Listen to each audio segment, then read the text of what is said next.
Friends, this is Lâgarî Hasan Çelebi. I'm a mathematician, engineer, astronaut and scholar.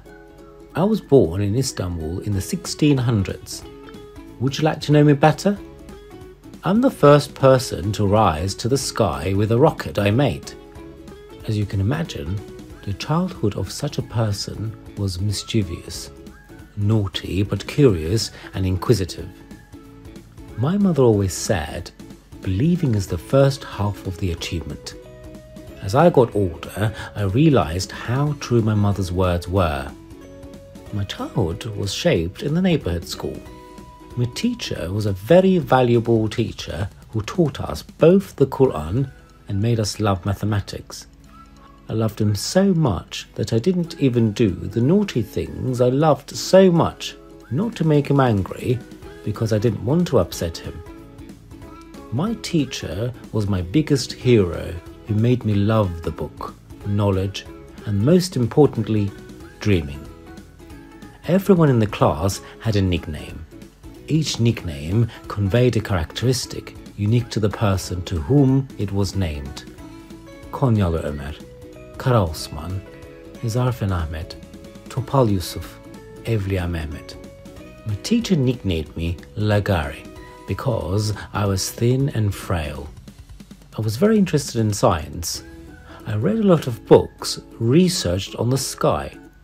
I researched many scholars and their discoveries such as Nasruddin Tusi, Ulubey, Ali Kuşçu, El-Jazari, El-Biruni, Harizmi, El-Kindi, Battani and Piri Reis. I was particularly interested in scholars who were interested in astronomy. We were very close friends with Hezarfen Ahmet Çelebi. We both had our head in the clouds. We were imagining ourselves in the sky. We were close enough to use the same toothpick. We would play games and swim across the Bosphorus to the opposite shore. We dreamed of flying together and used to talk about the roundness of the earth, the infinity of space, the distance of the stars. Children, it's very important to have a friend with whom one can have fun, learn and spend time with pleasure. Make sure you have a friend, and if you have a friend, appreciate each other. Ahmet used to tell me about the great Muslim scholar Ismail Cevheri, who made the first flight attempt. I would draw him the astrolabe of Ulubey, a great scholar and astronomer, and also a state administrator. Together with Ahmed, we studied mathematics and astronomy at madrasa. We made applications and experiments on astronomy and geometry. We explored ways of flying and researched gravity. There's no success without work. He knew this, and we worked day and night. If you want to be successful, remember these three things. 1. Imagine. 2. Set a target. 3. Work hard. That's what I did.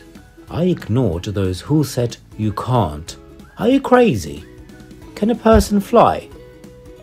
On a moonlit night, 3 friends were observing the sky with our astrolabe.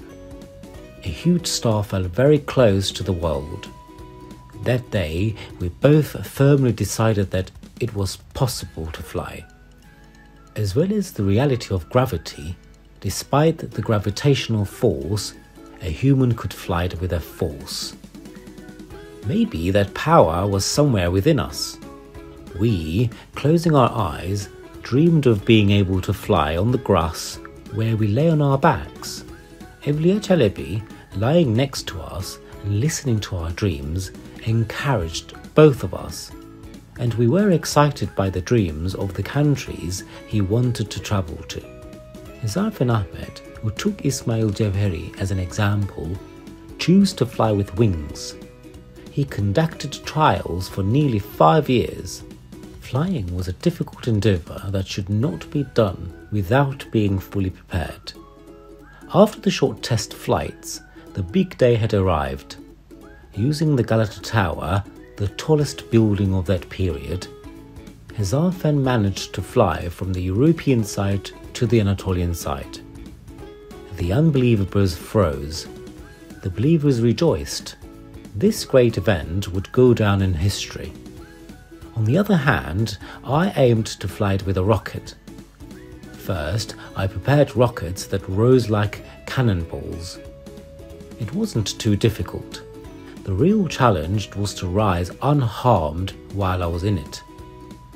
I first experimented with sandbags raised by 4 rockets. I tied sandbags equal to my own weight to the 4 missiles that my assistant set up and sent them into the sky. It finally happened. My rocket carrying the bags could rise to the height I wanted, according to the gunpowder measure I put in. What happened next? I broke into small particles and quickly fell to the ground. The ascension was completed. Now I had to find a way to land. If I had a skeleton like Hasan's wings, it would have prevented the rocket from rising. I thought about developing a wing that could fold and shrink, so I could fit inside the rocket. Like Hasan, I started to practice jumping. After years of trying, I couldn't sleep at night, because I thought I couldn't solve this problem anymore. Despair swept over me, but I had no intention of giving up. I was in madrasa, looking out of the window of my room. I made boxes so that the birds wouldn't get cold in the winter. The sparrow that got into one of these boxes inspired me. This required a heavy fabric. I created a system that falls like a bird's wing. Although I can't fly, I invented a different wing that slows gravity and allows me to fall more smoothly. The fuses of the vertical rocket weighing 165 kilos, including myself, were to be fired simultaneously by my 7 assistants.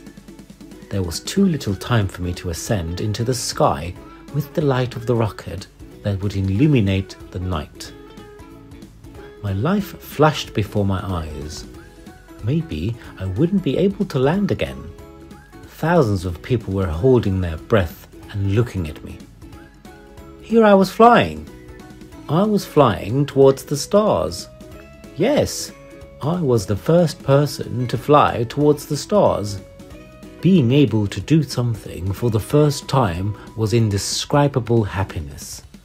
I let myself go from the rocket that covered the distance of 300 meters in a few seconds.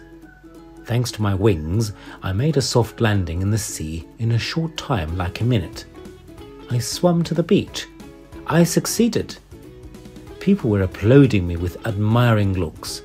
Our Sultan accepted me into his presence and congratulated me. He encouraged me with his beautiful words. He also rewarded me with a bag of gold. But nothing could reach the feelings of discovery and achievement. Service to science and humanity is a feeling that cannot be measured with treasures. I invited you to draw a path for yourself to experience these feelings. But remember, achieving great things requires tackling certain challenges. Here, friends, this is my story. Equip your own story with perseverance, success, happiness, and goodness. It's nice to be remembered by people even years later. For this, leave unforgettable works. Add value to the enlightenment of science with good morals.